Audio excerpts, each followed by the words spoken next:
Hello students, पिछली बार हम लोग पढ़े थे इंटीग्रेशन और पिछले वीडियो में हम लोग ने अपना एक्सरसाइज 5.2 खत्म कर लिया था। कुछ दिनों से मैं वीडियो नहीं डाल रहा हूँ, थोड़ा सा गले का इशू चल रहा है। अभी वीडियो कंटिन्यू आएंगी, फटाफट इंटीग्रेशन खत्म करते हैं। आज के इस वीडियो में we will be starting with exercise 5.3। आज के इस वीडियो में हम लोग स्टार्ट करेंगे एक्सरसाइज 5.3। ना एक्सरसाइज 5.3 पढ़ने से पहले एक बात मैं तुम लोगों को बता दूं कि एक्सरसाइज 5.3 में सिर्फ 4 क्वेश्चंस हैं। और वो 4 क्वेश्चंस भी ऐसा नहीं, कोई कोई एक्सरसाइज होता है ना कि सिर्फ थोड़े बहुत क्वेश्चंस दे देते पर बहुत हार्ड होते हैं, ऐसा नहीं है। बहुत आसान क्वेश्चंस है, बस अपने को थोड़ा सा बस फोकस करना है कि कैसे सॉल्व करना है और सॉल्व हो जाएगा। ज़रा ध्यान से देखना। 5.3 स्टार्ट करने से पहले कुछ बातें हमें पता होनी चाहिए। हम लोग इस एक्सरसाइज में पढ़ेंगे कि इन केस अगर हमें कभी इंटीग्रेशन का क्वेश्चन ऐसा दिखे, इंटीग्रेशन, ध्यान से सुना कैसा इंटीग्रेशन दिखेगा। इंटीग्रेशन यहाँ पर कोई तो एक नंबर लिखा हुआ होगा, ए यानी कोई भी एक नंबर 1 2 3 4 5 6 कुछ भी लिखा हुआ रहेगा, साथ में उसके रहेगा ई के पावर में एक्स। साथ में क्या रहेगा? ई के पावर में एक्स। और प्लस यहाँ पर प्लस होगा, माइनस होगा, कुछ भी होगा, यहाँ पे प्लस माइनस कुछ भी हो सकता है। यहाँ पर फिर से कोई एक नंबर है, बी यानी क्या? फिर से कोई एक नंबर 1 2 3 4 कोई भी एक नंबर, उसके साथ में भी क्या है? ई के पावर में एक्स। उसके साथ में भी क्या है? नहीं सॉरी, यहाँ पर ई के पावर में एक्स नहीं रखेंगे, यहाँ पर एक नंबर, उसके साथ ई के पावर में एक्स प्लस माइनस बी। फिर नीचे नीचे नीचे सी एक नंबर 1 2 3 4 कुछ भी, उसके साथ भी ई के पावर में एक्स फिर प्लस माइनस डी, और यहाँ पर लगा हुआ है डी एक्स। ध्यान से देखो इस स्टेप को। क्या बोला मैंने कि एक क्वेश्चन ऐसा होगा जिसमें एक न्यूमरेटर होगा, एक डिनोमिनेटर होगा। न्यूमरेटर में अपने को दिखेगा कि कोई एक नंबर है, ए यानी कोई भी एक नंबर कांस्टेंट, उसके साथ ई के पावर में एक्स वाला टर्म लगा हुआ है, दूसरे वाले के साथ नहीं है, बीच में प्लस माइनस कुछ भी चलेगा। नीचे जो डिनोमिनेटर है वहाँ पर भी एक नंबर है कांस्टेंट सी, 1 2 3 4 कुछ भी चलेगा वहाँ पर, उसके साथ ई एक्स लगा है प्लस माइनस, फिर एक नंबर है जिसके साथ ई एक्स नहीं है। मतलब जो पैटर्न ऊपर है वही पैटर्न किधर है? नीचे है। अगर ऐसा क्वेश्चन अपने को आता है इंटीग्रेशन के लिए तो उसका इंटीग्रेशन निकालने का एक स्पेशल मेथड होता है जो हम लोगों को इस वाला एक्सरसाइज में सीखना है। एंड इन दिस एक्सरसाइज पूरा का पूरा जो एक्सरसाइज है ना, उनमें क्वेश्चन ऐसे ही हैं जहाँ पर ऊपर एक ई एक्स वाला टर्म होता है, एक बिना ई एक्स वाला टर्म होता है, नीचे भी एक ई एक्स वाला टर्म होता है, एक बिना ई एक्स वाला टर्म होता है। ऐसे ही अपने को सीखना है। पूरे एक्सरसाइज में ऐसे ही क्वेश्चन है, सिर्फ 4 ही तो क्वेश्चन है। तो चलो देखते हैं कि सॉल्व करना कैसे है। देखो इसमें ना कुछ स्टेप्स हैं, उन स्टेप्स को ज़रा हम लोगों को दिमाग में पहले बिठाना पड़ेगा। इस ऐसे किसी भी क्वेश्चन को जब हम लोग सॉल्व करना स्टार्ट करेंगे, तो सबसे पहला स्टेप अपना होगा कि हम लोग एक इक्वेशन लिखेंगे, numerator is equals to a bracket में यानी कि इनटू डिनोमिनेटर। देखो क्या लिखेंगे हम लोग? न्यूमरेटर एन आर यानी numerator is equals to a denominator plus b into derivative of denominator. ध्यान से देखना हम लोगों को करना क्या है। सबसे पहला स्टेप अपने को ये इक्वेशन लिखना है। अब तुम लोग बोलोगे कि इक्वेशन कहाँ से आया सर? ये इक्वेशन ऐसा तो कुछ हमने अभी तक पढ़ा ही नहीं था, कोई फॉर्मूला है क्या? फॉर्मूला नहीं है, ये सिर्फ एक तरीका है इन क्वेश्चंस को सॉल्व करने का। कि अगर ऐसे क्वेश्चंस आते हैं तो उनको सॉल्व करने के लिए बेटर है कि पहले हम लोग ऐसा एक इक्वेशन लिख दें। ऐसा इक्वेशन लिखने से होगा क्या होगा तो जब क्वेश्चन सॉल्व करेंगे अपने आप पता चल जाएगा। लेकिन याद रखना सबसे पहला स्टेप क्या होता है? न्यूमरेटर एन आर यानी numerator is equals to a into denominator, D R यानी डॉक्टर नहीं, denominator. Numerator is equals to a into denominator plus b into derivative of denominator. D upon d x का मतलब क्या हो गया? Derivative of denominator. समझ जाना, N R मतलब नर्स, डी आर मतलब डॉक्टर नहीं है, एन आर मतलब क्या है? न्यूमरेटर, डी आर मतलब डिनोमिनेटर। तो ये एक इक्वेशन पहले मैं लिख दूंगा। एक इक्वेशन लिखने के बाद हम लोग को पता क्या करना है? इसी इक्वेशन को सॉल्व कर करके हम लोगों को उसमें से निकालनी है value of a and b. क्या निकालना है? Find values of a and b. हम लोगों को ए और बी की वैल्यू निकालनी है। अब तुम लोग बोलोगे कि कैसे सॉल्व करेंगे सर? तो मैं करवाऊंगा ना सर, वो तो जब करेंगे तब देखेंगे सर। लेकिन फिलहाल के लिए बस इतना याद रखो, इक्वेशन लिखना है, फिर उसमें से ए और बी की वैल्यू क्या करनी है? फाइंड आउट करनी है। अच्छा, एक बार अपने को ए और बी की वैल्यू मिल गई, उसके बाद हम क्वेश्चन करना स्टार्ट करेंगे। देखो अभी तक हम लोगों ने क्वेश्चन तो लिखा ही नहीं, हम लोग ने पहले इक्वेशन लिख दिया, फिर उसमें से ए और बी की वैल्यू निकाल रहे हैं। क्वेश्चन किधर गया भाई साहब? क्वेश्चन ही तो सॉल्व करना था ना। तो क्वेश्चन लिखेंगे थर्ड स्टेप में। क्वेश्चन कब लिखेंगे? थर्ड स्टेप में। और जब यहाँ पे क्वेश्चन हम लोग लिखेंगे इंटीग्रेशन का हम लोग क्वेश्चन को क्या करेंगे, रीराइट। क्वेश्चन को रीराइट मतलब क्या होता है, दोबारा से लिखना। तो हम लोग क्वेश्चन को वापस से लिख लेंगे। वैसे एक बार हमने ऊपर लिख रखा था, यहाँ पे वापस से लिख लेंगे क्वेश्चन को। लेकिन इस बार जब हम लोग क्वेश्चन लिखेंगे तो उसमें कुछ चेंजेस करके लिखेंगे। मतलब ये जो क्वेश्चन होगा ये मॉडिफाइड क्वेश्चन होगा। ये कैसा क्वेश्चन होगा, मॉडिफाइड। मॉडिफाइड मतलब क्या होता है, समझता है, चेंज्ड, जो चीज़ चेंज हो चुकी हो। तो हम लोग क्वेश्चन को चेंज करके लिखेंगे। क्यों चेंज करके लिखेंगे, अरे अगर बिना चेंज किए सॉल्व करना था तो ऊपर ही कर लेते, इतना सब कुछ झमेला करने की क्या ज़रूरत थी, ए और बी की वैल्यू निकालने की क्या ज़रूरत थी, क्योंकि क्वेश्चन में कुछ चेंज करना था, क्वेश्चन को सिंप्लीफाई करना था। तो ए बी निकालने के बाद क्वेश्चन तो रीराइट करेंगे पर चेंज करके। ए और बी के वैल्यू का कुछ ना कुछ यूज़ वहाँ पे होगा। क्या यूज़ होगा वो तो पढ़ेंगे ना सर। तो उसके बाद देखो, एक बार हमने क्वेश्चन को रीराइट कर लिया, उसके बाद पता है क्वेश्चन बहुत आसान है। उसके बाद देखना हम लोग फटाफट क्या कर देंगे, सॉल्व कर देंगे। हम लोग उसके बाद सॉल्व कर देंगे, इंटीग्रेशन ले लेंगे, उसके आगे अपने को आता है, उसके आगे अपने को आता है। समझ में आया। ये 4 स्टेप्स अगर अपने दिमाग में हैं तो क्वेश्चन को सॉल्व करना इज सुपर इजी, महाचिंदी एकदम, कोई अपने को प्रॉब्लम नहीं होगी क्वेश्चन सॉल्व करने में। लेकिन रुको, इस एक्सरसाइज को स्टार्ट करने से पहले ना let us revise some formula of integration. Integration के कुछ फॉर्मूला रिवाइज करने हैं, 1-2 नए फॉर्मूले मैं उसमें जोड़ना चाहता हूँ ताकि इस एक्सरसाइज को हम बहुत अच्छे से कर पाएँ। देखो याद करो इंटीग्रेशन के कुछ फॉर्मूले जो हम पढ़ते थे, जिन लोगों को याद है वो लोग स्किप कर दो, नो प्रॉब्लम। लेकिन हाँ, 1-2 नए फॉर्मूले बता रहा हूँ, वो सुनते सुनते जाना। हम लोग ने इंटीग्रेशन में पढ़ा था कि अगर कभी इंटीग्रेशन अपने को निकालना पड़े के का, के यानी कांस्टेंट का, तो इंटीग्रेशन क्या आता है, के एक्स प्लस सी। इंटीग्रेशन क्या आता है, के एक्स प्लस सी। प्लस सी क्यों लगाया सर, बताया था सर, कभी भी इंटीग्रेशन लेते हैं तो आगे प्लस सी लगाना पड़ता है।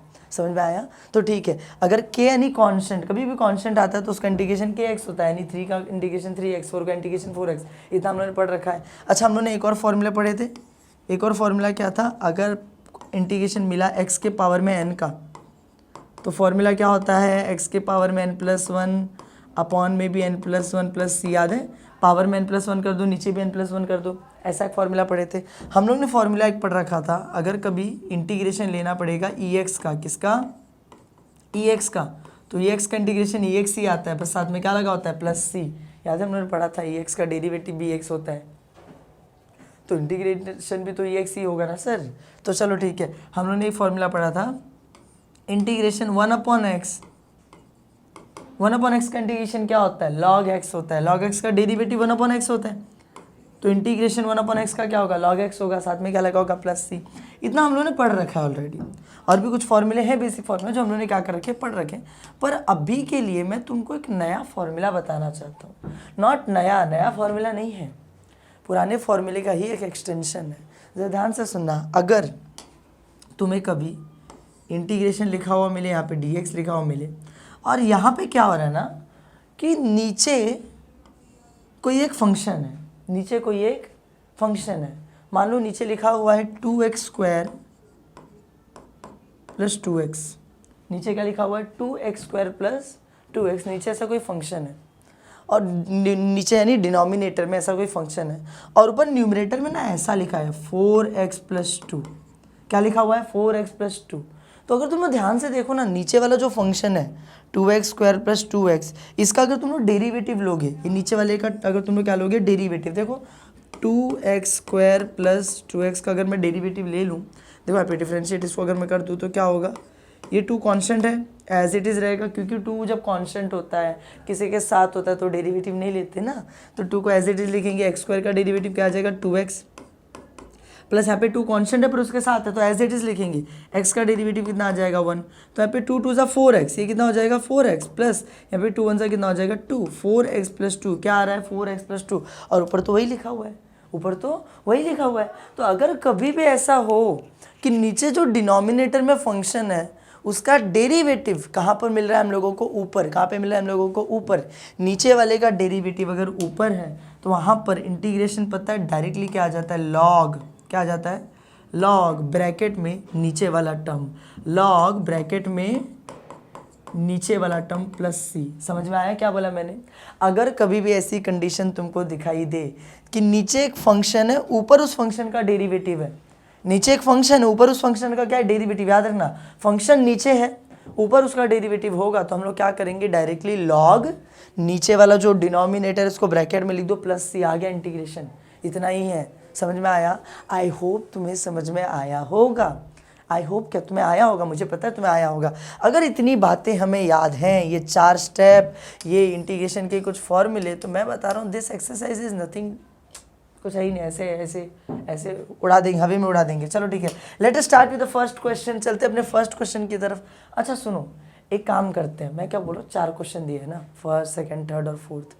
मेरे हिसाब से, मतलब अकॉर्डिंग टू मी, तुम्हारा हो सकता है ओपिनियन अलग हो, अकॉर्डिंग टू मी अपने को पहले ना थर्ड और फोर्थ क्वेश्चन करना चाहिए। तुम लोग बोलोगे वाई थर्ड और फोर्थ क्वेश्चन पहले क्यों सर, लाइन से क्यों नहीं चलते हैं, लाइन से चलने में क्या दिक्कत है? देखो मैं क्या बोल रहा हूँ, इधर देखोगे ई के पावर में 2t लिखा है, इधर भी ई के पावर में 2t लिखा हुआ है। हम लोग ने ई के पावर में x पढ़ा है, ई के पावर में x समझ में आता है, अरे ई के पावर में t भी समझ में आता है, भाई 2t लिख के दे दिया है, तो इसमें कुछ तो अलग होगा ना, बाकी क्वेश्चन से कुछ तो अलग होगा। पावर में 2t लिखा हुआ है, t लिखने की जगह x लिखने की जगह 2t लिखा हुआ है, तो इसीलिए मैंने बोला ये वाला क्वेश्चन तो बाद में करेंगे तो ज़्यादा बेटर है। उधर अगर देखेंगे इस वाले क्वेश्चन में, तो यहाँ पर ex तो लिखा है पर पोजीशन चेंज लग रही है। देखो मैंने क्या बोला था, देखो अगर तुम लोग टाइप याद करोगे, जो मैंने टाइप बताया था तुम लोगों को, मैंने क्या बताया था, ex फिर एक कॉन्स्टेंट, ex फिर एक कॉन्स्टेंट, ऐसे ही बताया था ना मैं तुम लोगों को। तो इधर देखो जरा, इधर क्या है, ex फिर एक कांस्टेंट, नीचे तो है, ऊपर उल्टा है, पहले कांस्टेंट है फिर ex है, थोड़ी सी पोजीशन चेंज लग रही है। इतना बड़ा बात नहीं है, इतनी बड़ी बात नहीं है, पर मैं क्या बोल रहा हूँ, जब अपने को इससे आसान क्वेश्चन मिल रहा है तो पहले वो करते हैं ना, आसान वाला अगर पहले करेंगे ना तो उससे अंडरस्टैंडिंग बढ़ती है। अंडरस्टैंडिंग एक बार बन जाए, बेस एक बार बन जाए, फिर तो उसके ऊपर बहुत बड़े बड़े क्वेश्चन फेंक के मारेंगे ना अपने को, तो भी हम लोग सॉल्व कर देंगे। तो चलो ठीक है, चलते हैं क्वेश्चन नंबर 3 पे। इसको देखो कि यहाँ कुछ दिक्कत दिख रही है तुमको, देखो पावर में x लगा है, पावर में x लगा हुआ है, यहाँ पर भी पहले ex फिर कांस्टेंट, पहले ex फिर कांस्टेंट, एकदम परफेक्ट क्वेश्चन जैसा हम लोगों ने देखा था कि यार सर ने बताया था ऐसा क्वेश्चन आएगा, वैसा ही क्वेश्चन आया है। क्वेश्चन नंबर 3, तो इसको पहले कर लेते हैं, 1 और 2 को बाद में कर लेंगे। जिसको 1 और 2 पहले करने का मन है, एक काम करो, वीडियो को फॉरवर्ड करो, इसी वीडियो में 1 भी करने वाले हैं, 2 भी करने वाले, पहले उसको देख लो, बाद में इसको देखना। बट मेरी बात मानो तो पहले इस क्वेश्चन को सॉल्व करते हैं। बेस क्लियर होना बहुत ज़रूरी है, बेस क्लियर होगा ना तो उसके ऊपर बहुत बड़े बड़े हम लोग फ्लोर्स खड़े कर देंगे, प्रॉब्लम नहीं है। बेस बनाए बिना पहले ही फ्लोर खड़ा करना चालू किया तो फिर ख़त्म। चलो देखो स्टार्ट करें, let us start with the question. ऐसा कुछ क्वेश्चन अपने को दे रखा है, तो यार एक काम देना, बहुत अच्छी आदत होती है, पहले क्वेश्चन को लिख लो। तो मैं लिख लेता हूँ गिवन, क्या लिख लेता हूँ मैं, गिवन। नहीं, याद है हम लोग, मैं तुम लोग बताया था कभी भी इंटीग्रेशन के क्वेश्चन में कैसे स्टार्ट करने का, लिखने का लेट, गिवन नहीं लिखने का let i is equals to, और फिर यहाँ पे पूरा क्वेश्चन छाप देने का।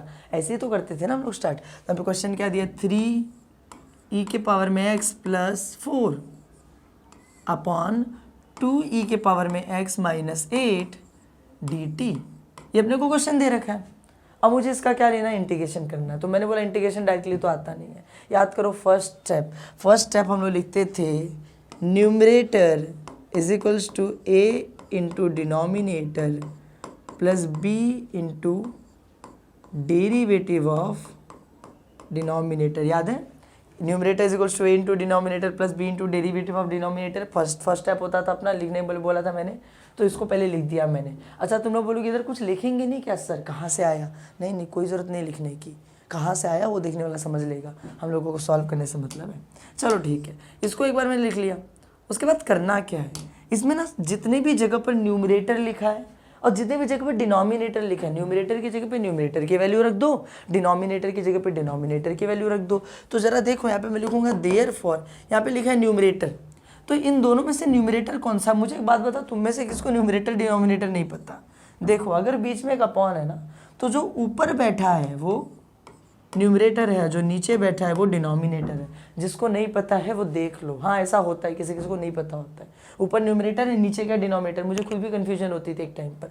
तो ज़रा ध्यान से देखो, न्यूमरेटर यानी ये ऊपर वाला टर्म, तो इसकी जगह पे मैं ऊपर वाला टर्म लिख देता हूँ, 3e के पावर में x प्लस 4 खत्म, इज इक्वल्स टू, यहाँ पे क्या लिखा है, इक्वल्स टू, मैंने भी लगा दिया, इक्वल्स टू लगा दिया। फिर लिखा है a, तो a को तो a ही रखना बच्चा, a की जगह कुछ लिखना नहीं है, capital A is capital A। फिर एक ब्रैकेट बना, तो मैं भी ब्रैकेट बना देता हूँ। फिर उसके अंदर क्या लिखा हो, डिनोमिनेटर, तो यहाँ पे डिनोमिनेटर क्या है, 2e के पावर में x माइनस 8, तो मैं लिख देता हूँ 2e के पावर में x माइनस 8। फिर यहाँ पे लिखा है प्लस, तो हम भी लिख देंगे प्लस। फिर यहाँ पे लिखा है b, हम भी लिख देंगे b।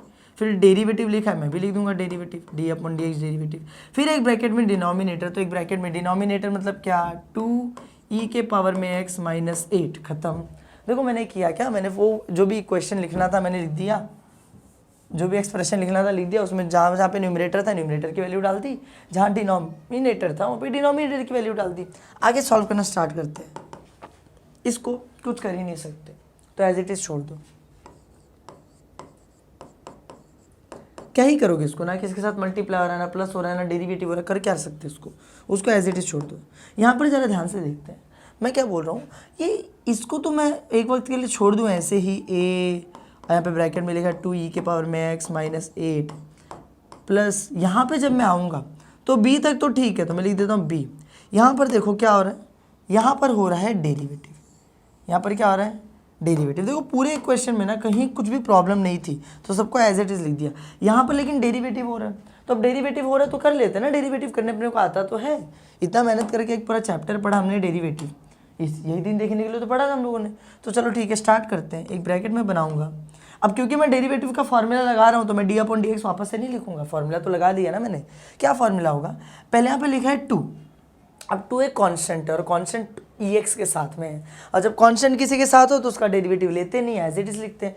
तो मैं इस 2 को एज इट इज यहाँ पे क्या कर दूंगा, कॉपी पेस्ट।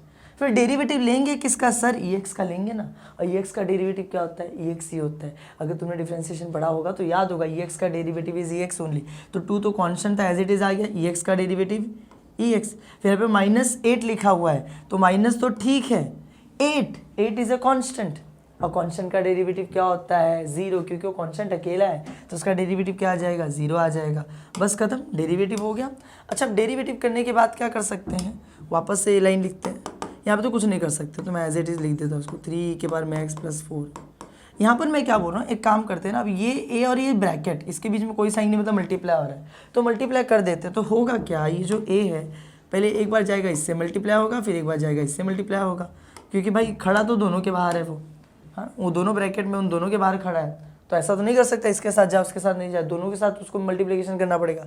ए जब इसके साथ मल्टीप्लाई होगा तो यहाँ पे लिखा है 2, यहाँ पे लिखा है ई के पावर में एक्स और ए, तो मैं लिख सकता हूँ 2a ई के पावर में एक्स, ई के पावर में एक्स, ये दोनों मल्टीप्लाई हो गए।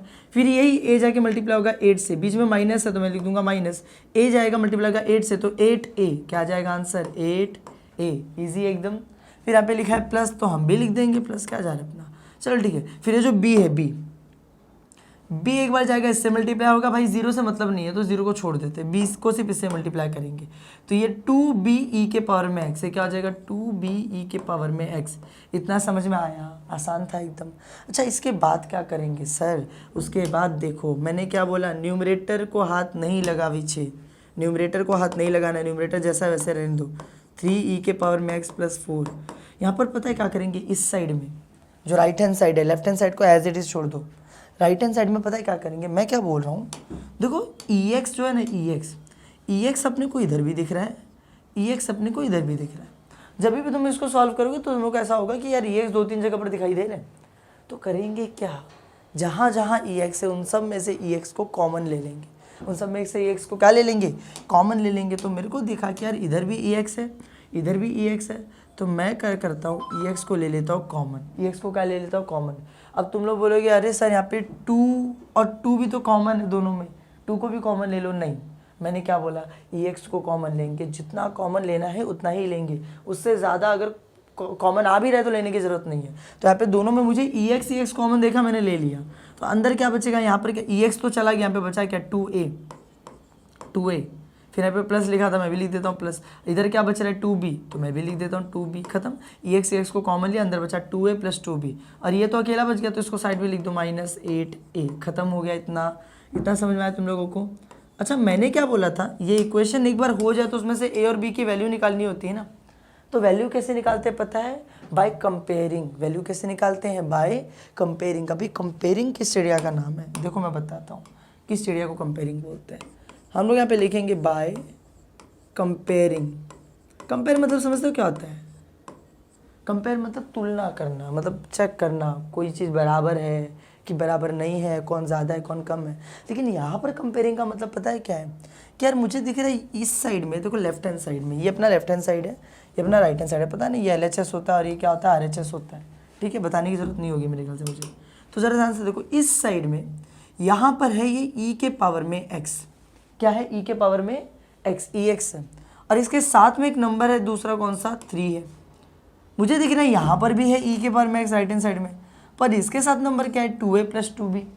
लेकिन अगर ध्यान से देखो तो यहाँ पर EX के साथ ही 3 है, यहाँ पर EX के साथ ही वाला टर्म है। अगर दोनों EX के साथ हैं और दोनों के बीच में =2 है तो उन दोनों को इक्वल होना चाहिए। तो पता हम लोग करेंगे क्या, यहाँ पर EX के साथ क्या था, 2a + 2b, तो मैं लिखूंगा 2a + 2b। यहाँ पे EX के साथ क्या था, 3, तो मैं लिखूंगा 3, और इन दोनों को मैं बता दूंगा इक्वल। क्यों, ये भी EX का दोस्त, ये भी EX का दोस्त, तो दोनों एक दूसरे के दोस्त हो जाएंगे, है ना, दोस्त का दोस्त दोस्त होता है। तो EX के साथ 3 था, EX के साथ ये था, तो दोनों इक्वल हो गए। अब रुको, हुआ नहीं अभी, यहाँ पे मैं डालता हूँ एक कॉमा, क्या डालता हूँ, एक कॉमा। यहाँ पर देखो बिना EX वाला अकेला कौन है, यहाँ पर 4, ये 4 यहाँ पे अकेला ऐसे ही खड़ा है, उसके साथ कोई नहीं है।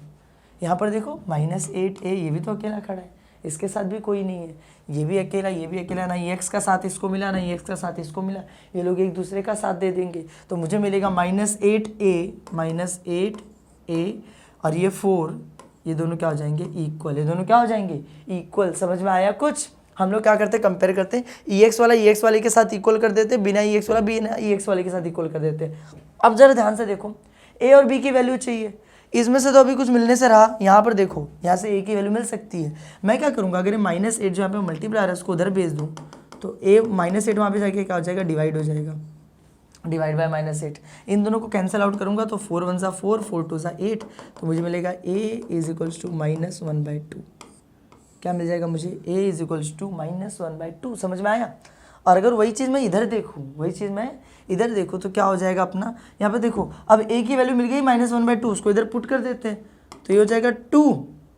A की जगह पर क्या आ जाएगा, उसकी वैल्यू -1/2, तो A की जगह पर वैल्यू डाल देता हूँ -1/2 + 2। B की वैल्यू तो पता नहीं, तो B को एज इट इज़ रहने दो, = 3, खत्म हो गया। अच्छा यहाँ पर देखो 2 2 कट जाएगा, क्या बचेगा, -1 + 2b = 3, ऐसा मिल गया मुझे। इसको थोड़ा और सॉल्व करें तो देखो मैं क्या बोल रहा हूँ, ये जो -1 है इसको उस साइड भेजता हूँ तो उस साइड जाके क्या हो जाएगा, वो +1, यहाँ पे बचेगा 2b = यहाँ पे 3 पहले से था, -1 उधर गया, क्या हो गया, +1, तो मुझे मिल गया 2b = 3 + 1 कितना होता है, 4। ये 2 यहाँ पे मल्टीप्लाई उधर भेज दो, डिवाइड हो जाएगा, तो b = 4/2, 2 2 = 4, तो b = 2। ये अपने को मिल गई B की वैल्यू, अपने को किसकी वैल्यू मिल गई, B की। तो we got the value of A and B, जो कि अपना सेकंड स्टेप था। पहला स्टेप अपने को पुट करना था, numerator = A × denominator + B × derivative of denominator, put कर दिया हम लोगों ने। फिर अपने को A और B की वैल्यू निकालनी थी तो निकाल लिया हम लोगों ने। अब अपने को क्या करना है, third step, rewrite the question पर इन मॉडिफाइड फॉर्म। क्वेश्चन को वापस लिखेंगे पर मॉडिफाई करके, थोड़ा सा चेंज करके लिखेंगे। वही लिख दिया तो मतलब क्या होगा इतना सॉल्व करने का। तो चलो ठीक है, क्वेश्चन वापस लिखते हैं, ऊपर चलते हैं, ऊपर चलते हैं, बाजू में लिख देते हैं क्वेश्चन को मॉडिफाई करके, ठीक है। इधर इधर इधर इधर ही लिखेंगे अब हम लोग क्वेश्चन मॉडिफाई करके। चलो फिर वापस से क्वेश्चन लिखते हैं, तो मैं लिखूंगा देयर फॉर I = इंटीग्रेशन। अब ज़रा ध्यान से देखना, क्वेश्चन में ये क्या लिखा हो, 3EX + 4, क्या लिखा है ऊपर न्यूमरेटर में, 3EX + 4। पर हम लोगों ने जब ये इतना इस सबको लिख के सॉल्व किया तो इनको सबको सॉल्व करने के बाद इन सबको याद है हम लोगों ने, देखो यहाँ पे कुछ पुट किया था, इधर देखो, इधर इस लाइन पे आना, देखो कम एट दिस लाइन, एक मिनट को, कम एट दिस लाइन, इस लाइन पे आ जाओ। आई एम टॉकिंग अबाउट उस लाइन की बात कर रहा हूँ मैं जो हम लोगों ने पहले पुट किया, फिर वहाँ पर न्यूमरेटर डिनोमिनेटर पुट किए, फिर डिनोमिनेटर का जो डेरिवेटिव लेना था डेरिवेटिव ले लिए। डेरिवेटिव लेने के जस्ट बाद वाला स्टेप मैं इस लाइन की बात कर रहा हूँ। इस लाइन में मुझे दिख रहा है कि 3EX + 4 = A × 2EX - 8 + B × 2EX, ये मुझे दिखाई दे रहा है। इसका मतलब क्या हुआ कि कहीं पर भी 3EX + 4 अगर लिखा है तो ये चीज़ उसके इक्वल है, मतलब उसको हटाकर मैं ये पूरा ये राइट हैंड साइड वहाँ पे लिख सकता हूँ ना। याद रखना, अब मैं क्या करूँगा कि मैं वहाँ से ऊपर न्यूमरेटर में जो 3EX + 4 था उसको वहाँ से हटा दूंगा, उसकी जगह पर ये लिख दूंगा, क्योंकि आखिरकार तो दोनों इक्वल है। और यार ना हर बार कौन सी लाइन को पकड़ना होता है अपने को, जब तुमने इक्वेशन लिखा, तुमने न्यूमरेटर डिनोमिनेटर की वैल्यू डाली, डेरिवेटिव ले लिया ना, उसके जस्ट बाद वाला स्टेप, डेरिवेटिव जब ले लिया है तुमने तब वाला स्टेप, इस वाले स्टेप में से हम लोग क्या करते हैं 3x + 4 की यानी न्यूमरेटर की वैल्यू उठाते हैं, उस पूरे की जगह पर ये पूरा वहाँ पे क्या कर देंगे, लिख देंगे। तो मैं वहाँ पर लिखूंगा a 2ex - 8 + b 2ex, zero की तो ज़रूरत नहीं है, तो हम लोग यहाँ पे लिखेंगे, देखो हम यहाँ पे क्या लिखेंगे, थोड़ा सा नीचे आ जा, हम लोग यहाँ पर लिखेंगे हम लोग यहाँ पे क्या लिखेंगे, a ब्रैकेट में 2ex - 8 + b ब्रैकेट में 2ex, ब्रैकेट में 2ex हम लोगों ने लिख दिया। तो हम लोगों ने सिंपली किया क्या, क्वेश्चन में ऊपर 3x + 4 दिया था, पर मैंने 3ex + 4 की जगह क्या लिख दिया, a ब्रैकेट में 2ex - 8 + b ब्रैकेट में 2ex। और ये कहाँ से उठाना होता है, डेरिवेटिव जब लिया ना तुमने, जस्ट उसके बाद वाली लाइन में से उठाना होता है, लिख दिया हम लोगों ने। अच्छा नीचे डिनोमिनेटर का क्या करे सर, उसको एज इट इज छोड़ दो, उसका कुछ नहीं करना है। 2ex - 8 है तो मैं लिख दूंगा 2ex - 8, यहाँ पे डी क्यों लिखा है मैंने, इट्स dx, तो नीचे मैं लिख देता हूँ 2ex - 8, यहाँ पे क्या आ जाएगा बाजू में dx, बाजू में क्या आ जाएगा dx। I = integration. अब क्या करेंगे पता है, अब हम लोग a और b की वैल्यू पुट करेंगे, अच्छा अपने को a और b की वैल्यू मिल चुकी है क्या, हाँ ना, इतनी मेहनत करके निकाले थे अभी। a की वैल्यू इज -1/2, b की वैल्यू 2 है, a की वैल्यू क्या है -1/2, b की वैल्यू क्या है 2 है। तो मैं क्या करूँगा, अभी इंटीग्रेशन लिखेंगे, यहाँ पर लिख देंगे हम लोग, a की जगह पे क्या लिखेंगे -1/2 ब्रैकेट में जो है सो है 2ex - 8 प्लस b की जगह पे क्या लिख देंगे 2, और ब्रैकेट में जो है सो है 2ex, अपॉन में तो जो है सो है 2ex - 8 dx। मैंने बस a और b की वैल्यू पुट कर दी, जहाँ पर a था वहाँ पे -1/2 लिख दिया, जहाँ पर b था वहाँ पे क्या लिख दिया हमने 2 लिख दिया। इतना करने के बाद पता है हम लोग क्या करेंगे यार, नहीं जितने भी क्वेश्चन होंगे ना सब में ना ये सारे स्टेप सेम होंगे, कि पहले डेरिवेटिव के बाद वाली लाइन उठाओ, न्यूमरेटर की जगह उसको लिखो, b की वैल्यू डालो, फिर पता है क्या करना होता है, ये जो डिनोमिनेटर है ना इसको सेपरेट कर देना होता है, एक बार इस टर्म के साथ, एक बार इस टर्म के साथ। इसका मतलब हो क्या जाएगा, it will look like this, I = integration -1/2 2ex - 8 upon में 2ex - 8, ऐसा देखेगा यहाँ पे क्या आ जाएगा dx। समझ में आया, ये रहा, इसके साथ इस वाले नीचे वाले टर्म को लेके चला गया, और यहाँ पे dx, क्यों हम लोग टर्म को अलग कर रहे हैं, इसको एक बार इसके साथ लेके जा रहे हैं, इसको एक बार इसके साथ लेके जा रहे हैं, तो पता है क्या हो जाएगा, इंटीग्रेशन भी अलग अलग हो जाएगा, इसमें इंटीग्रेशन और dx अलग से लगेगा, उस वाले में इंटीग्रेशन dx अलग से लगेगा, तो हम लोग लिखेंगे प्लस, तो मैं लिखूंगा प्लस, फिर इंटीग्रेशन, फिर 2ex अपॉन में 2ex - 8 dx। समझा हम लोगों ने क्या किया, हम लोगों ने डिनोमिनेटर को अलग किया, एक बार इसके साथ एक बार इसके साथ, और साथ में इंटीग्रेशन भी अलग अलग कर दिए, इसमें इंटीग्रेशन dx अलग से, उसमें इंटीग्रेशन dx क्या हो जाएगा अलग से। ऐसा कर सकते हैं क्या सर, हाँ ऐसा किया जाता है, इंटीग्रेशन को सेपरेट किया जाता है, तो डिनोमिनेटर के साथ साथ इंटीग्रेशन को भी सेपरेट कर दिया। उसके बाद पता है क्या करेंगे, उसके बाद ना उनके साथ देखो जो a और b की वैल्यूज जुड़ी हुई है ना, उनको इंटीग्रेशन के बाहर लिख देना, उनको इंटीग्रेशन के बाहर लिख देना। कौन सी वैल्यू से, ये जो -1/2 लिखा हुआ है, ये किसकी वैल्यू, a की वैल्यू ना, तो उसको अंदर नहीं लिखेंगे, उसको लिख देंगे इंटीग्रेशन के बाहर -1/2। क्यों, क्योंकि वो कांस्टेंट है, और मैंने बताया था जब कांस्टेंट किसी के साथ हो तो उसका ना तो डेरिवेटिव लिया जाता है ना इंटीग्रेशन लिया जाता है, तो जब इंटीग्रेशन लेना ही नहीं तो अंदर क्यों रखेंगे, इंटीग्रेशन के बाहर लिखते हैं। तो -1/2 को इंटीग्रेशन के बाहर लिख दिया, अंदर क्या बचेगा 2ex - 8 अपॉन में भी क्या बचेगा 2ex - 8 dx, प्लस यहाँ पर किसको बाहर लिखेंगे सर, ये जो 2 है, 2 किसकी वैल्यू, b की वैल्यू ना, उसको बाहर लिख देंगे, तो 2 को बाहर लिख दिया, इंटीग्रेशन 2ex अपॉन में 2ex - 8 dx। यहाँ तक समझ में आ गया तुम लोगों को क्या कर रहे हैं हम लोग। उसके बाद देखो क्या करेंगे, एक बार इतना हो गया, तो तुम लोग खुद ही सोचो I = ये दोनों कट नहीं जाएंगे, दोनों सेम ही तो है, 2ex - 8 2ex - 8 दोनों सेम ही है, तो दोनों कट जाएंगे।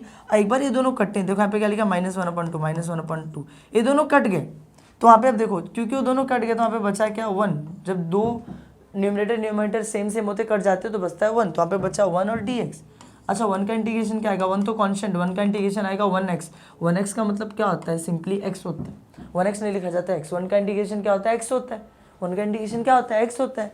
तो मैं क्या करता हूँ, वो दोनों वहाँ से कट गए, वो दोनों वहाँ से कट गए, बचा 1 और 1 का इंटीग्रेशन लिखना था तो मैंने सिंपली लिख दिया यहाँ पर x।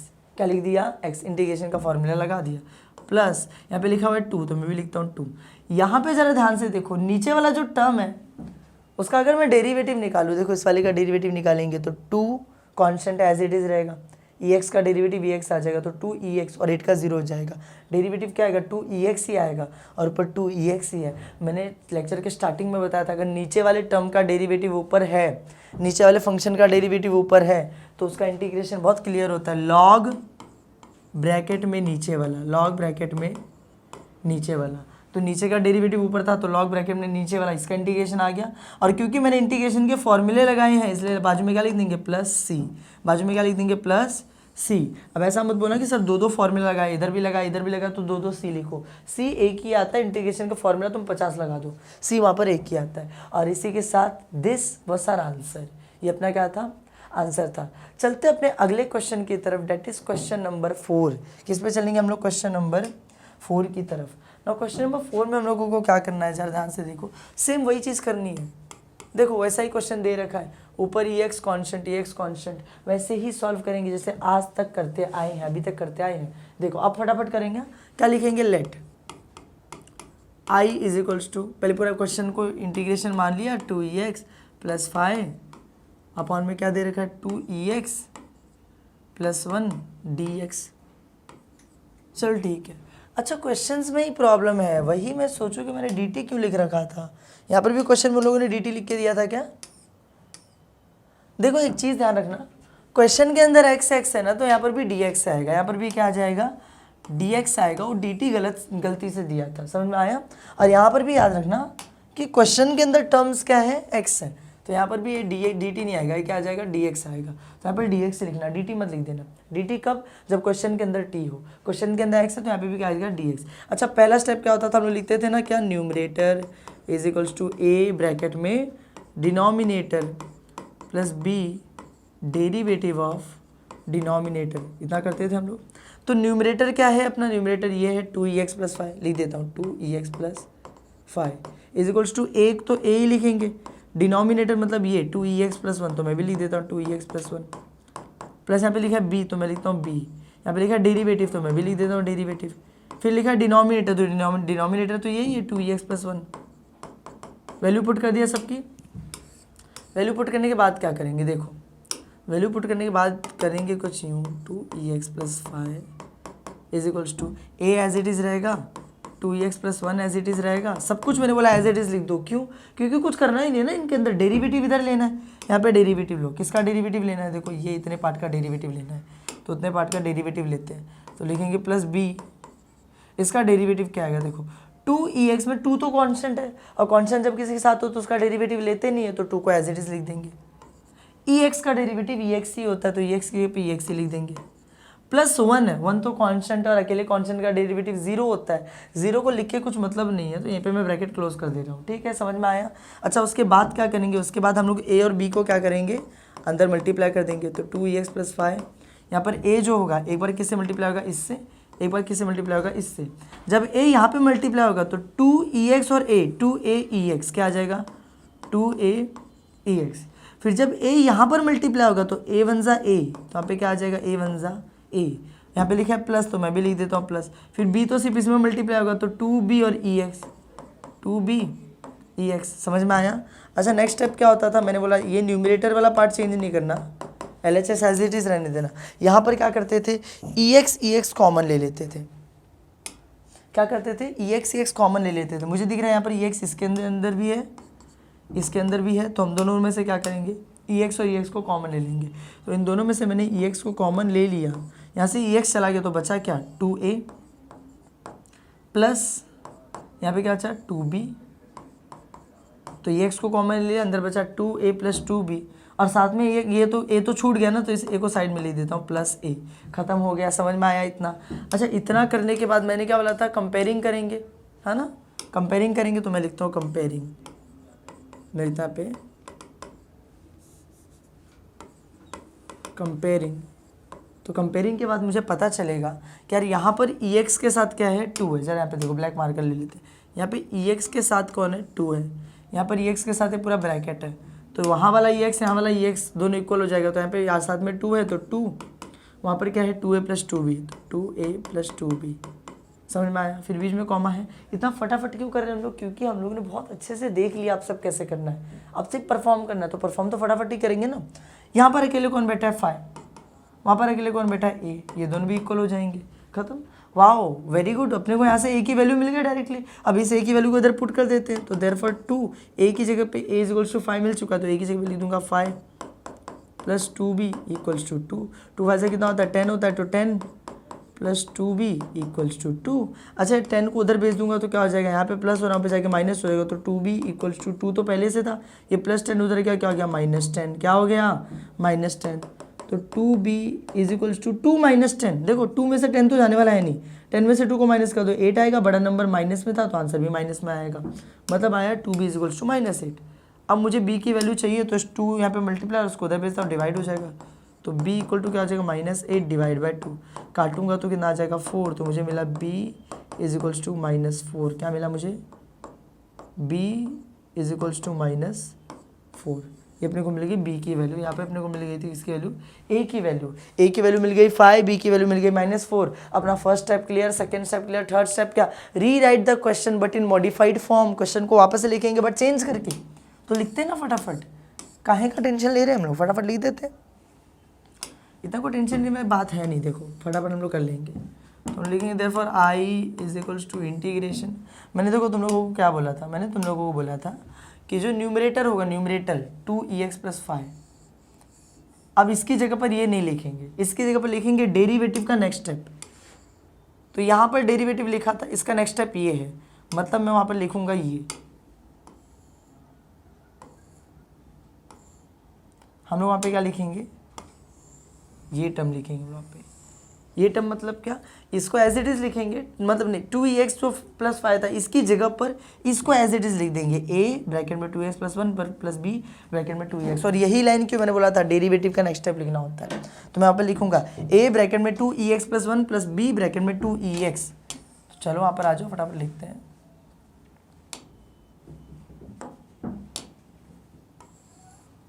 क्या आएगा, A ब्रैकेट में 2EX + 1 + B ब्रैकेट में 2EX, और डिनोमिनेटर तो सेम जो था वही 2EX + 1 था, तो वही लिख देंगे 2EX + 1, और यहाँ पे क्या आ जाएगा dx। ख़त्म हो गया। उसके बाद बोला था A और B की वैल्यू पुट कर दो फटाफट बच्चा, तो A की वैल्यू क्या थी, A की वैल्यू आई थी 5, तो A की जगह पर लिख दूंगा मैं 5, फिर ब्रैकेट में 2EX + 1 as it is, plus B की वैल्यू क्या थी, B की वैल्यू -4 थी, तो प्लस B अब -4 बन जाएगा, और ब्रैकेट में जो है 2EX वही रहने दो, अपॉन में 2EX + 1 है, तो लिख दो 2EX + 1, यहाँ पे क्या आ जाएगा dx। खत्म हो गया। अच्छा उसके बाद देखो I = मैंने क्या बोला था, हम लोग इंटीग्रेशन को सेपरेट करेंगे, डिनोमिनेटर को भी सेपरेट कर देंगे, इंटीग्रेशन को भी, एक बार इसके साथ एक बार इसके साथ, तो दिखेगा कुछ यूँ, ऐसा आएगा इंटीग्रेशन 5 ब्रैकेट में 2EX + 1 अपॉन में भी क्या आ जाएगा 2EX + 1 dx। ये इंटीग्रेशन अलग हो गया। यहाँ पे देखो लिखा माइनस, तो मैं लिखूंगा माइनस इंटीग्रेशन 4 ब्रैकेट में 2EX अपॉन में 2EX + 1 2EX + 1 dx। ये इंटीग्रेशन अलग हो गया। दोनों इंटीग्रेशन को हम लोगों ने क्या कर दिया, अलग अलग कर दिया, सेपरेट कर दिए। सेपरेट करने के बाद देखो क्या करेंगे, मैंने बोला था जो A और B की वैल्यूज़ होती हैं उनको क्या करना होता है, इंटीग्रेशन के बाहर निकाल देना होता है। तो यहाँ पर A की वैल्यू कौन सी है 5, ये 5 A की वैल्यू है, यहाँ पर 4 B की वैल्यू है, तो उन दोनों वैल्यूज़ को इंटीग्रेशन के बाहर निकाल के फिर लिखते हैं। तो 5 को बाहर निकाला तो इंटीग्रेशन के अंदर क्या बच रहा है 2EX + 1 अपॉन में भी 2EX + 1। देख रहे हो एकदम पिछले वाले के जैसा ही आ रहा है। उसके बाद यहाँ पर माइनस लिखा तो मैं माइनस लिखूंगा, यहाँ पर 4 को बाहर निकाल देंगे तो अंदर क्या बचेगा 2EX बचेगा, ऊपर नीचे क्या बचेगा 2EX + 1 dx। इंटीग्रेशन भी अलग अलग हो चुका है, कॉन्स्टेंट बाहर आ चुका, जो न्यूमरेटर और जो A और B की वैल्यूज थी बाहर आ गई। उसके बाद मुझे दिख रहा है कि यार ये दोनों सेम है तो दोनों कट जाएंगे।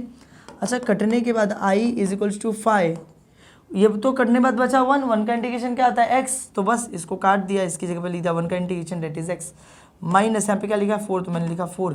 देखो नीचे वाले का डेरिवेटिव ऊपर है, हाँ है, नीचे वाला डेरिवेटिव ऊपर है तो उसका इंटीग्रेशन क्या आ जाएगा, लॉग ब्रैकेट में नीचे वाला टर्म यानी लॉग ब्रैकेट में 2x+1 लास्ट में क्या आ जाता है plus c and this is our answer.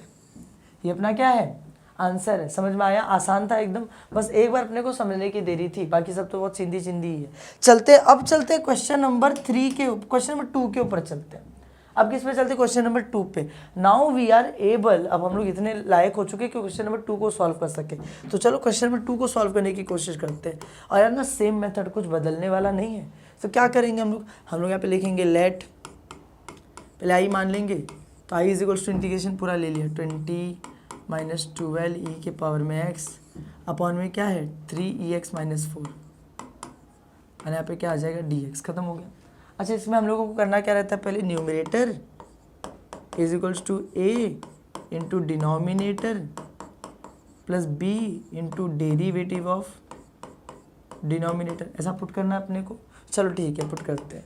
तो ये न्यूमरेटर क्या है अपना, ये है 20 - 12ex, तो मैं लिख देता हूँ 20 - 12ex is equals to a तो एज इट इज़ रहेगा, ब्रैकेट में डिनोमिनेटर लिखना, डिनोमिनेटर यानी ये 3x - 4 खत्म, प्लस b तो मैं भी लिख देता हूँ प्लस b, फिर डेरिवेटिव लिखना तो मैं लिख देता हूँ डेरिवेटिव, फिर ब्रैकेट में डिनोमिनेटर यानी यही 3x - 4 खत्म हो गया, इजी था एकदम।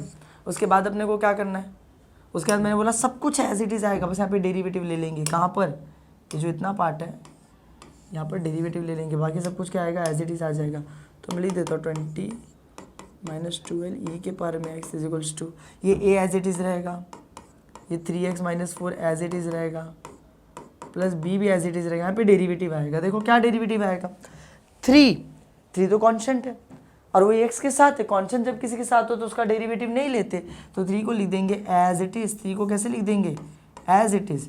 और जो ex है, ex का डेरिवेटिव क्या आता है, ex ही आता है। बचा -4 तो कांस्टेंट है और भी अकेला कांस्टेंट, उसका डेरिवेटिव 0 होता है। 0 लिख के मतलब नहीं है, तो यहीं पे मैं इसको क्या कर देता हूँ क्लोज। पर हम लोगों ने ये इसका डेरिवेटिव लिख दिया, उसके अगले स्टेप में हम लोग क्या करेंगे, याद करो, हम लोग यहाँ पे सब कुछ एज इट इज़ लिखते थे, वहाँ पर a और b को अंदर मल्टीप्लाई कर देते थे। तो अब देखो a अंदर मल्टीप्लाई होगा, एक बार इससे मल्टीप्लाई होगा और एक बार इससे मल्टीप्लाई होगा, ऐसे b यहाँ पर एक बार इससे मल्टीप्लाई होगा। तो चलो मल्टीप्लाई कर करके आंसर लिख देते हैं। a जब इससे मल्टीप्लाई होगा तो 3a इंटू ex, तो आ जाएगा 3aex। फिर यहाँ पे बीच में लिखा माइनस, मैं भी लिखूँगा माइनस। फिर a जब इससे मल्टीप्लाई होगा तो 4a, क्या आ जाएगा 4a, प्लस यहाँ पे लिखा तो मैं भी लिखूँगा प्लस, b जब इससे मल्टीप्लाई होगा तो 3bex, ईजी एकदम। उसके बाद देखो क्या करेंगे, इसको एज इट इज़ रहने देंगे, इसको एज इट इज़ रहने देंगे। यहाँ पर क्या बोला था मैंने, ex वालों को कॉमन ले लो। ex किधर है, इधर पे और इधर पे, तो दोनों में से ex कॉमन ले लेता हूँ। तो ex को कॉमन लिया तो अंदर क्या बचेगा 3a, ex चला गया ऐसे, क्या बचेगा 3a, यहाँ पर है प्लस तो मैं लिखूँगा प्लस, ex चला गया, क्या बचा 3b, खत्म। इन दोनों में से ex कॉमन लिया, 3b बच गया। ये -4a अलग है ना, तो -4a को साइड में लिख देता हूँ, ईजी एकदम, खत्म। इसके बाद मैंने क्या बोला था, क्या करते हैं, कंपेयर करेंगे। तो मैं लिखूँगा कंपेयरिंग, मैं क्या लिखूँगा कंपेयरिंग। अच्छा, कंपेयर करके क्या मिलेगा, क्या अपने को, मुझे दिख रहा है यहाँ पर ex के साथ ये है 3a + 4b, sorry 3a + 3b। यहाँ पर ex के साथ कौन है, देखो ये रहा ex, यहाँ पे ex के साथ कौन है, ये है -12। देखो यहाँ पे ex के साथ जैसे 3a + 3b है, वैसे यहाँ पर ex के बाजू में कौन है, -12 है। तो मैं लिख दूंगा यहाँ पे 3a + 3b, यहाँ का 3a + 3b वो इक्वल हो जाएगा यहाँ के -12 से। देखो ये बहुत इंपॉर्टेंट स्टेप है। कंपेयर करते टाइम कैसे देखा जाता है, ex के बाजू वाला इज इक्वल्स टू ex के बाजू वाला। तो यहाँ पे ex के बाजू वाला यही है 3a + 3b, यहाँ पर ex के बाजू वाला कौन है, -12 है, तो -12 लिख दिया हम लोगों ने। यहाँ पर ये पोजीशन मैटर नहीं करता है कि सर ये फर्स्ट पोजीशन पे सेकंड पे, नहीं, वो नहीं मैटर करता है। यहाँ पर ये ex के साथ है, यहाँ पर ये भी ex के साथ है, तो बस काम खत्म। वहाँ पर क्या हो जाएगा, ये इसके इक्वल हो जाएगा, खत्म, समझ में आया। अच्छा, उसके बाद कॉमा, यहाँ पर बिना ex वाला कौन है, ये -4a, तो मैं लिखता हूँ -4a इक्वल्स टू, यहाँ पे बिना ex वाला कौन है, ये 20, तो यहाँ पर क्या लिख देंगे हम लोग 20। बिना ex वाला -4 है, यहाँ पे बिना ex वाला कौन 20। समझ में आया, आसान है एकदम। अच्छा, मुझे दिख रहा है यहाँ पे से a की वैल्यू आ सकती है, अगर -4 यहाँ पे मल्टीप्लाई और उधर भी डिवाइड हो जाएगा, तो 20 अपॉन में -4 कटेगा, कितना आ जाएगा 5, तो मुझे मिलेगा a = -5। ये मिल गई मुझे वैल्यू ए की। किसकी वैल्यू मिल गई? ए की। अच्छा ए की इस वैल्यू को इधर पे पुट किया जा सकता है, पुट कर देता हूँ ना। 3 लिखा हुआ है, ए की जगह क्या डाल दूंगा? -5 डाल दूंगा, प्लस 3b इक्वल्स टू -12, खत्म। अच्छा यहाँ पर देखो 3 5 कितना होता है? 15, यहाँ पे माइनस है तो -15 आ जाएगा, प्लस 3b इक्वल्स टू -12, खत्म। मुझे b की वैल्यू चाहिए ना, इस -15 को उस साइड भेजता हूँ, उस साइड क्या हो जाएगा? +15, तो 3b यहाँ पे बचा, उस साइड -12 पहले से था, ये -15 जब उधर गया तो क्या हो गया? +15 हो गया। तो उसके बाद क्या हो जाएगा? 3b इक्वल्स टू 12, 15 में से 12 का कितना बचा? 3, और बड़ा नंबर प्लस में था तो आंसर भी प्लस में ही आएगा, खत्म। समझ में आया इतना? अच्छा उसके बाद क्या करेंगे? b की वैल्यू चाहिए ना, 3 को उधर भेज दो, यहाँ पे मल्टीप्लाई वहाँ पे जाके क्या हो जाएगा? डिवाइड हो जाएगा। तो b इज इक्वल्स टू 3/3, कटेंगे दोनों, कितना आ जाएगा? 1। तो I got b is equals to 1। क्या मिल गया मुझे? b is equals to, b की वैल्यू मिल गई मुझे, कितनी मिल गई? 1। आसान था एकदम, नॉर्मल कैलकुलेशन एकदम। b की वैल्यू क्या मिल गई मुझे? 1 मिल गई। अच्छा a की वैल्यू आ गई, b की वैल्यू आ गई। एक बार a और b की वैल्यू आ गई तो उसके बाद अगला स्टेप क्या होता है अपना? Next step is rewrite the question but in modified form. Question को चेंज करके लिखेंगे, तो चलो लिखते हैं, बाजू में लिखते हैं चेंज करके, इधर इधर इधर लिखेंगे। देखो क्वेश्चन क्या दिया था? ये कुछ दिया तो मैं भी लिख देता हूँ, therefore I is equals to integration, और मैंने क्या बोला? अब इस बार जो न्यूमरेटर था ये, उसमें कुछ और लिखेंगे। तो कुछ और क्या लिखेंगे बताया था? डेरिवेटिव के नेक्स्ट वाला लाइन लिखते हैं। तो देखो डेरिवेटिव इस लाइन में हो रहा था, इसका नेक्स्ट वाला लाइन मतलब कि ये वाला लाइन, ध्यान से सुनना। कौन सी लाइन लिखेंगे हम लोग? This line. तो वहाँ पर न्यूमरेटर में ये था ना 20 - 12 के पावर 12e के पावर में x, 20 - 12ex, वहाँ पे ये दिया हुआ था, तो उसकी जगह मैं ये लिख दूंगा, a ब्रैकेट में 3ex - 4 प्लस b ब्रैकेट में 3ex। समझ में आया? तो चलो ठीक है, वहाँ पे लिख देता हूँ,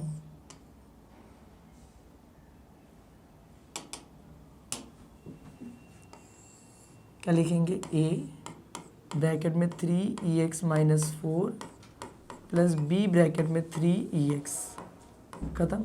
और मैंने कहा ना डिनोमिनेटर सेम जो था वही आएगा, तो डिनोमिनेटर में ये था 3x - 4, यहाँ पे डिनोमिनेटर में वही आ जाएगा 3ex - 4, आगे क्या आ जाने वाला है? dx, आगे क्या आ जाने वाला है? dx, खत्म।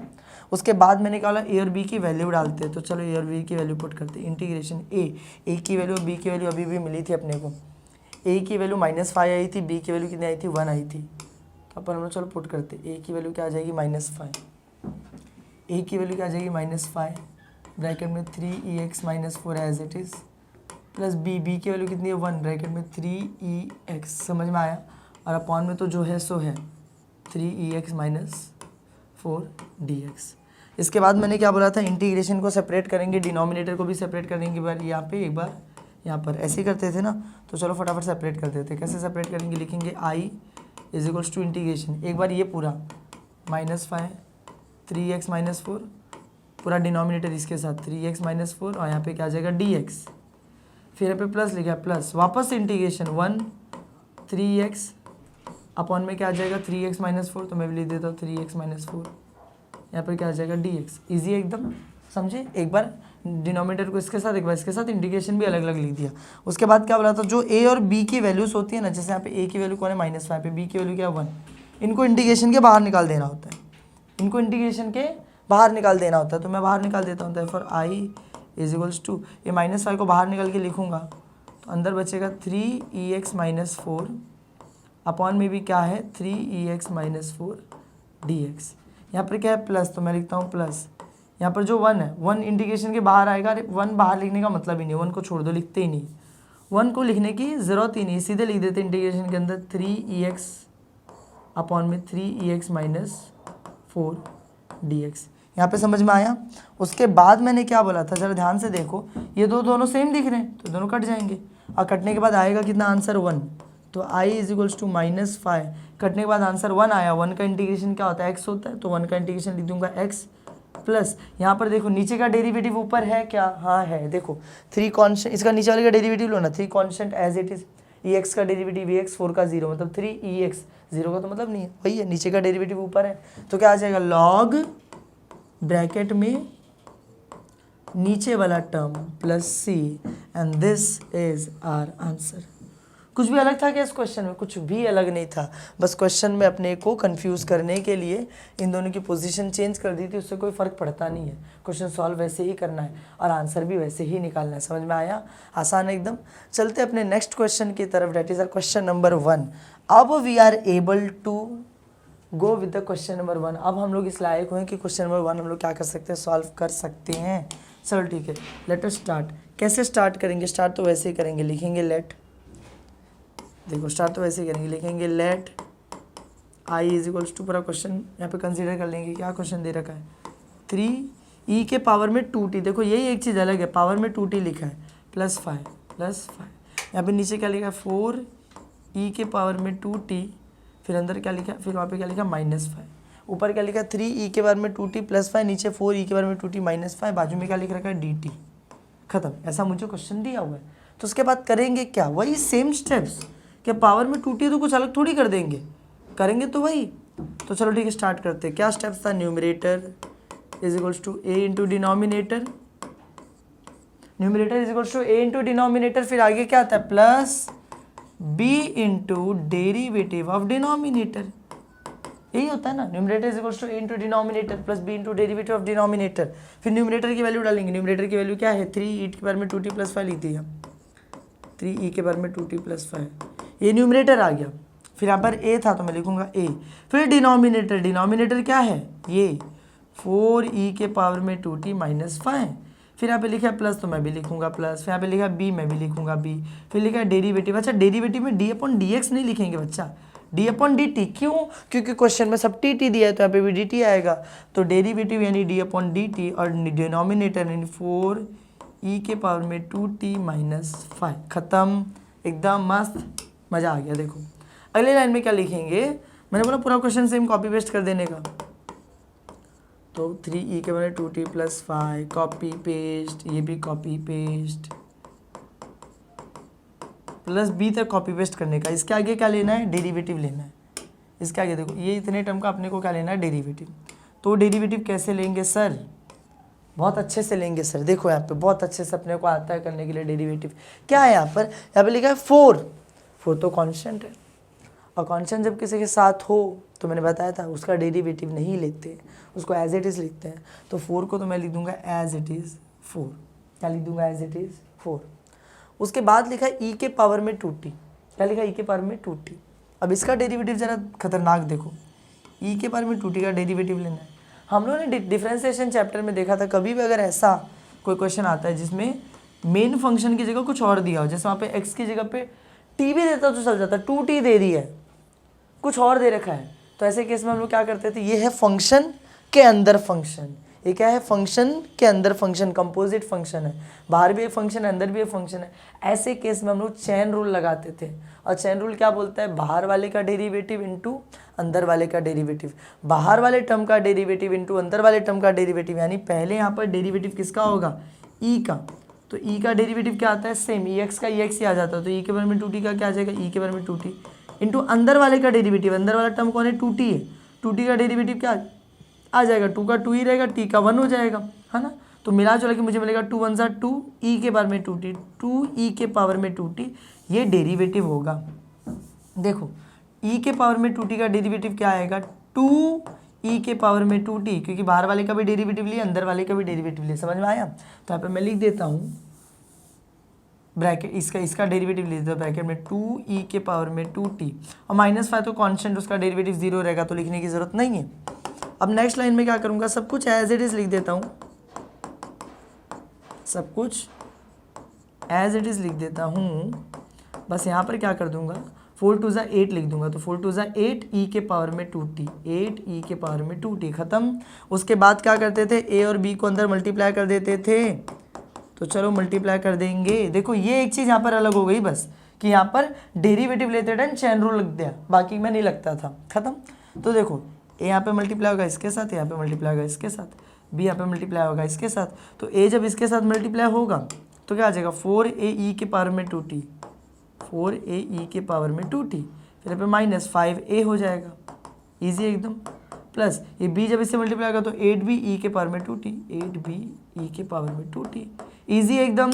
उसके बाद क्या बोला था, e वाले टर्म को क्या ले लो, कॉमन ले लो। कहाँ कहाँ से कॉमन लेंगे, इधर पे लेंगे और इधर से कॉमन लेंगे। तो e वाले टर्म को फटाफट कॉमन ले लो। चलो 3e के पावर में 2t as it is plus 5 as it is, इन दोनों में से कॉमन ले लूँगा e के पावर में 2t को। तो यहाँ पे से e पे पावर में 2t, यहाँ पे क्या है कॉमन, यहाँ पे बचेगा 4a, यहाँ पर आएगा प्लस 8b, तो प्लस 8b। ईजी एकदम। फिर 5 है जो बचा है इसको साइड में ले देता हूँ, -5 है। इन दोनों में से e के पावर में 2t को कॉमन लिया, 4a प्लस 8b, -5a को साइड में लिख दिया। आसान था एकदम। इसके बाद क्या करते थे, कंपेयरिंग। तो मैं भी करूँगा ना कंपेयरिंग। कैसे कंपेयर करते थे, यहाँ पर देखो e किसके किसके साथ है, यहाँ पे e इसके साथ में है, यहाँ पर e किसके साथ में, 3 के साथ में, तो वो दोनों इक्वल हो जाएंगे। यहाँ पे 4a प्लस 8b इक्वल हो जाएगा किसके, यहाँ पे 3 के। वहाँ पर बिना ई वाला कौन है, बिना ई वाला कौन है, -5a, ये बिना ई वाला टर्म है। तो यहाँ पे बिना ई वाला कौन है, 5, तो यहाँ पे लिख देता हूँ मैं 5। दोनों क्या हो जाएंगे, इक्वल हो जाएंगे। आसान एकदम। अच्छा उसके बाद क्या करते थे, अरे मुझे दिख रहा है कि यार वहाँ से a की वैल्यू निकाली जा सकती है, तो निकाल लेता हूँ ना, इतना सोचना किस बात का है। ये जो a है, ये जो -5 है, इसको यहाँ पे मल्टीप्लाई और यहाँ पे भेजूंगा तो डिवाइड हो जाएगा। तो a = 5 डिवाइड बाय -5, दोनों कटेंगे, इतना आएगा 1। तो मुझे मिल गया a = -1। a की वैल्यू मिल गई, क्या मिल गई, -1। आसान है एकदम। और यहाँ पर देखो अब a की वैल्यू -1 मिल गई, इधर पुट कर दो तो 4, a की वैल्यू क्या है, -1 है, प्लस 8b = 3। ठीक है, यहाँ पर 4 × -1 क्या होगा, 4 × 1 = 4, फिर माइनस लगा तो -4 प्लस 8b = 3। अच्छा -4 को अगर मैं उधर भेज दूँ तो क्या हो जाएगा, 8b = 3, -4 वहाँ पे क्या तो क्या हो जाएगा, +4। तो 8b = 3 + 4 कितना होता है, 7, b = 7। यहाँ पर 8 मल्टीप्लाई हो रहा है, उधर जाके क्या हो जाएगा, डिवाइड हो जाएगा, = 7 डिवाइड बाय 8। ईजी एकदम। ये मिलके b की वैल्यू, a की वैल्यू आ गई -5, b की वैल्यू क्या आ गई 7/8, और बस अपने को एक बार वैल्यू मिल गई। उसके बाद क्या लिखेंगे, rewrite the question in the modified form. Modified मतलब चेंज करके लिखेंगे। तो चलो लिखते हैं ना फटाफट, किस बात का टेंशन ले रहे हैं हम लोग, लिख लेते हैं फटाफट। चलो यहाँ पर एक लाइन बनाएंगे, वापस से लिखेंगे क्वेश्चन को। Therefore i = integration.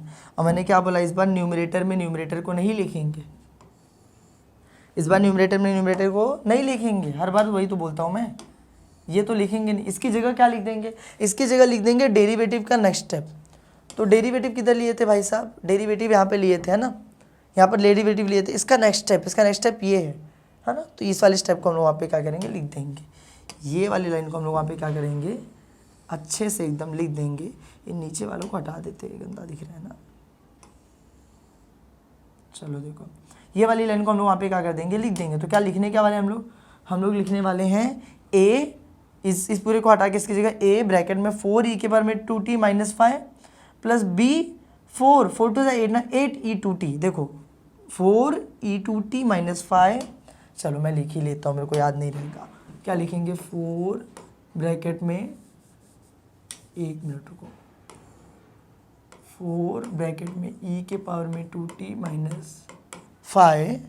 Okay, a लिखा, a के अंदर 4 है ना, a ब्रैकेट में 4e के पावर में 2t -5 प्लस b ब्रैकेट में क्या लिखा हुआ है, 4 और 2 4 2 8, 8e के पावर में 2t, 8e के पावर में 2t। आगे क्या आ जाएगा, dt। समझ में आया, बस देखो तुम लोग भी कॉपी पेस्ट कर लेना। मेरे को कॉपी पेस्ट करने में दिक्कत होती है, मुझे याद नहीं रहता है, तो मैंने लिख लिया। और नीचे तो डिनोमिनेटर में जो था वही आ जाएगा, 4e के पावर में 2t -5। तो यहाँ पे लिख देता हूँ 4e के पावर में 2t -5। ख़त्म हो गया। उसके बाद क्या करेंगे, i = a और b की वैल्यू पुट करो। a की वैल्यू कितनी आई थी, -1 आई थी। b की वैल्यू कितनी आई थी, 7/8 आई थी। तो चलो फटाफट वैल्यू पुट करते हैं। हाँ, यहाँ पर a की जगह क्या लिख देंगे, -1 ब्रैकेट में तो जो है सो है, ठीक है, प्लस b की जगह क्या लिख देंगे, 7/8 ब्रैकेट में तो जो है सो है, और अपॉन में, पूरे के अपॉन में क्या आ जाएगा, 4e के पावर में 2t -5, यहाँ पे क्या आ जाएगा, dt।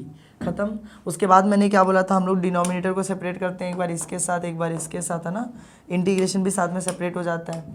तो हम लोग लिखेंगे देयरफॉर i = इंटीग्रेशन -1 ब्रैकेट में 4e2t माइनस 5 अपॉन में 4e2t माइनस 5, है ना।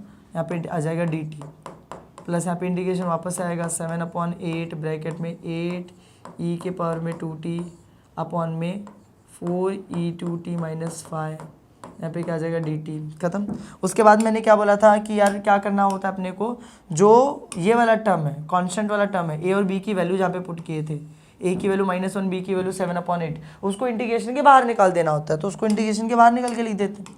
मैं लिख देता हूँ therefore i is equal to -1 को इंटीग्रेशन के बाहर लिखूंगा तो अंदर क्या बचेगा 4e के पावर में 2t माइनस 5, नीचे वही बचेगा 4e के पावर में 2t माइनस 5 dt प्लस यहाँ पे 7/8 को बाहर लिख देंगे, यहाँ पे अंदर क्या आ जाएगा 8e के पावर में 2t अपॉन में तो वही 4e के पावर में 2t माइनस 5 dt, खत्म हो गया। उसके बाद क्या करेंगे, उसके बाद मैंने बोला था देखो यहाँ पर ज़रा ध्यान से देखो, सेम वही चीज़ें जो अभी तक कर रहे थे, ये दोनों सेम दिख रहा है, कट जाएगा तो आएगा i इज इक्वल्स टू -1 लिखने की ज़रूरत नहीं है, ये दोनों कटा तो कितना आया आंसर 1, और 1 का इंटीग्रेशन होता है x, तो -1x मतलब -x, देखो -1x मतलब -x ही होता है। तो यहाँ पे क्या आ जाएगा -x आ गया प्लस 7/8 नीचे का डेरिवेटिव ऊपर है क्या, हाँ है ना, 4 तो 4 ही रहेगा, e2t का डेरिवेटिव 2e2t, 4 2 8e2t आ गया ना ऊपर डेरिवेटिव, नीचे का डेरिवेटिव ऊपर है तो क्या लिख देंगे लॉग ब्रैकेट में नीचे वाला term plus c and this is our. अच्छा यहाँ पे x नहीं आएगा, हम लोग पूरा जो क्वेश्चन है किस में दिया हुआ है, t में दिया हुआ है, तो यहाँ पर भी क्या आ जाएगा 1 का इंटीग्रेशन t आ जाएगा, समझ आया। And this is our final answer, ये अपना क्या है फाइनल आंसर है। और इसी के साथ अपना चारों क्वेश्चन क्या हो गया खत्म। अगर तुम लोगों ने ध्यान दिया हो ना तो हम लोगों को सिर्फ एक क्वेश्चन में समझने के लिए मेहनत करनी पड़ी थी, बाकी सब कुछ same step same method follow करते जाओ आंसर आ जाता है, समझ में आया। अभी के लिए ये एक्सरसाइज यहीं पे खत्म होता है, अगले वीडियो में नेक्स्ट एक्सरसाइज स्टार्ट करेंगे। अगर ये वीडियो पसंद आए तो वीडियो को लाइक करना, चैनल को सब्सक्राइब करना। मिलते हैं नेक्स्ट वीडियो में, थैंक यू।